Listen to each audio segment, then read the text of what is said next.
We're bang smack in the middle of Hilchas Basar V'Chalav, mamish in the stick of the sugya of Dover Chorif. That's where we ended up yesterday. We have tons and tons to do today. We've got to cover loads of different shilas. So we're going to start like this. Let's get straight into it. We said yesterday, if you remember, we talked about the sugya of tam ke'ikar, that the taste of something that is in the walls of a pot is like the ikar itself. We're going to speak more about that when we get into Zayah and the steam. The other thing we discussed was nat bar nat, which was a secondary tam, right? Double tam, which is much weaker, Tosfos told us in Chol and Kufir Aleph.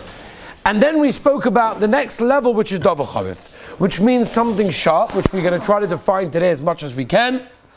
And the din of a Dover Chorif is, number one, it does not require heat to remove and extract taste. So, for example, that which will normally require heat or marinating for 24 hours, when it comes to, a Dover Chorif would not require that. We just need ducha de sakina, which is the strength, pressure of the knife going down, which we said doesn't mean a knife. It can also mean a fork, it can also mean a grater or a blender or something similar to that. The second thing it does is it takes a tam rishon, not a nat bar nat, which normally it would be a nat bar nat because the meat went into the knife and the knife into the onion. But the onion has the ability to extract a tam rishon, an ikar tam, a main tam. And the third thing that we learned was that even if it wasn't used for 24 hours, which normally means it's an Eini Ben Yomer, we discussed yesterday and defined that as something that has not been used for 24 hours, the din is by an onion or a Dover Chorif, anything that falls into that category, will be able to extract the taste even if it wasn't used for 27 years. So those are the three chidushim of a Dover Chorif. Now, a few things that we have to explain. The first thing is when you cut an onion, and we'll just use an onion as an example, but there are many examples of a Dover Chorif. If you take an onion and you cut it with a fleischiger knife, okay, it does not have to be a ben yomei, okay. Sfardim have slightly different halachas, which is why there's another book called Kashrus in the kitchen, okay. The Sephardic edition, exactly. Together with the Sephardim, we can have a lot of colours. There's a lot of colours over there. But we're going to go with the Vishitas as Ashkenazim right now. You take an onion and you cut it in half with a fleischiger knife. What is the din with the onion? Make huge nafkim in his halacha lemaisa. So according to the Rashba, the whole onion becomes a piece of meat. It's a piece of meat now. That means theoretically, if you put that onion into a cheese soup, you would need 60 times soup connected the entire onion, says the Rashba, because the whole onion becomes a piece of flesh. Right? Nafkamina, do you have to wait 6 hours? We'll talk about it maybe tomorrow when we get into those halachas. That's the Shitas HaRashba. Shitas HaRavid is a Kedei Netila. What is a Kedei Netila? Around 2 centimeters. That's what the Stipler paskent. It's around 2 centimeters from each side that you cut. So it's not the whole onion will become fleischig, but where you cut, wherever you sliced it, 2 centimeters that side, 2 centimeters that side, that's what will be fleischig. The rest of it is pariv. How do we paskin lemaisa like Shitas HaRosh? Which is a kedei klipa. What's a kedei klipa? The amount, was that, who said that? Very good, thank you very much. Kedei klipa means a peel's worth. So if you take, at the smallest amount that you'll be able to peel from that onion, that would be a kedei klipa. And if that's the case, only that becomes fleischig, the rest of it is parv, which means you'd better have to cut it off, but not with a fleischiger knife. You know that guy, takes a fleischiger knife and cuts off the kedei klipa. Shkoyach, have to keep on going and cutting and cutting and cutting. Anyone with me? Right, exactly.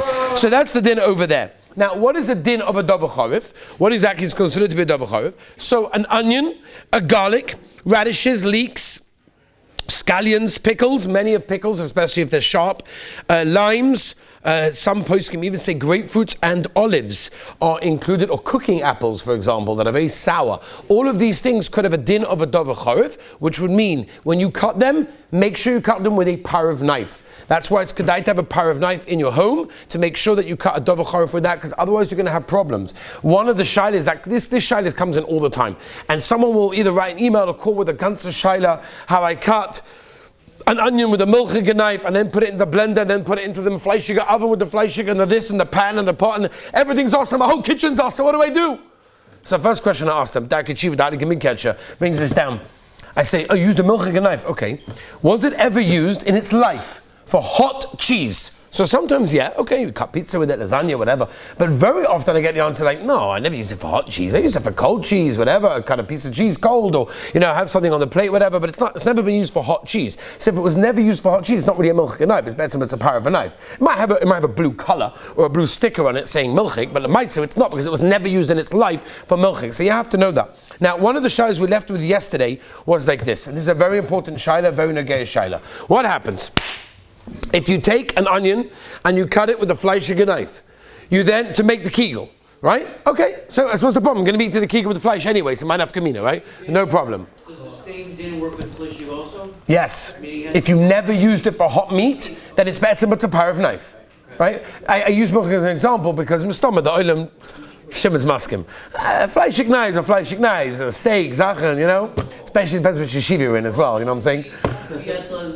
Yes, that's the other boy, correct. Very good, Yudash.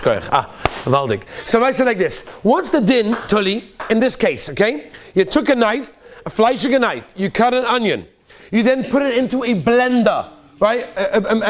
What's it called? A food processor, right? Where you put it inside and it spins around, you know how it goes, right? Okay. Now what is the din with the blade of that food processor, of that blender? Do we say that the onion that received from the knife will then go along and give to the blade, and now my blade is fleischig? Nafkamini, if I make cucumber salad or whatever it means for shalashidas with milchiks, I'm going to have problems. What's going to be? What is going to be in that case?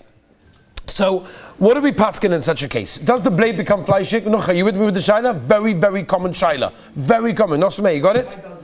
What's that? That's the shaila. That's the shaila. Oh, why? Frank Shimon, why would it not? Right, Rafal? Good kasha. What's the answer? Moish. It's real. What's the kasha? Yeah? The kasha is a nut by nut another time also. Magen Avraham and Simon Tov Nun Aleph in Orach Chaim and Hilchos Pesach paskins that there's no real nut bar nut in this case, and therefore the Magen Avraham wants to say in that case it's not nut bar nut, it's tam ke'ika, which means it's going to be fleischig. According to Magen Avraham, the blade will now be meaty, which will mean that if it stays that way, that means if I cook if I cut an onion on that food processor and that blade in 20 years time, that onion is going to be fleischig, right?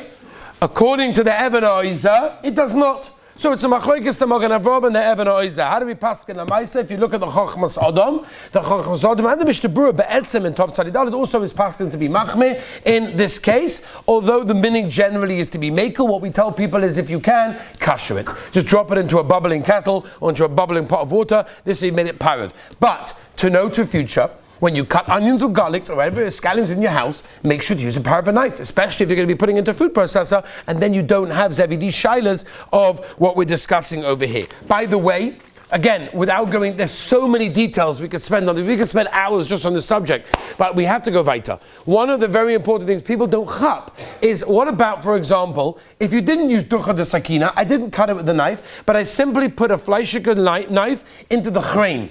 Right? What's the din? I have chrein, which is davar chorov, it's very, very sharp. I take my fleischiger knife, spoon, and I just dip it in there and I leave it in there. Now, without going into all the shitas, pashtas, if you leave it there for 18 minutes, that's called marinating. Just like if you put meat into milk for 24 hours cold, it's called kovish kumavushal. It's got a din, like it's pickled, like it's marinated, like it's being cooked. So even though there's no heat, but 24 hours affects like heat. So too with a davar chorov, 18 minutes according to some shitas. Look at the Darkei Shiva in Simon Peites, he goes through the sugya barichus, that will consider to be that you used heat, which means that if you use a fleischiger knife, and I'm talking about a fleischiger spoon that was used for meat, hot meat, like kids use it for hot chicken soup or something like that, and now you dip it into the chrein, so now the whole chrein is considered to be fleischig. Now you put it back into the container and you have it with shalashidas by night, and you have a problem because you're going to have it with milchiks, and then you have a problem. Or for example, this is also a shaila zacharia. I don't know how many people thought about these things, right, Moti? This is gavaldik. You take your milk, you take your fleischiger fork that you use for hot meat, and you put it into the pickle jar.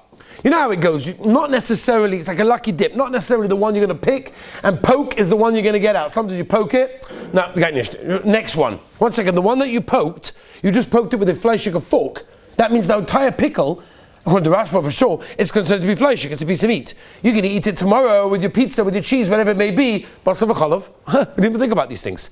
You've got to be very, very careful when you deal with the davar chorif to make sure you use parav items or set it aside that is fleischig. Rabbi said we have to move on, even though we can spend hours on this sugya. Let's move on to the next sugya. The next sugya I want to discuss is a very important sugya, and it's a sugya called zeya. Zeya is Sweat. okay. We're going to translate it as steam, just because it will be more negayer in the kitchen to have shilas of steam than sweat, I hope. Okay? Martel, are you with me? If you have steam, now where do you have steam? You have steam in an oven,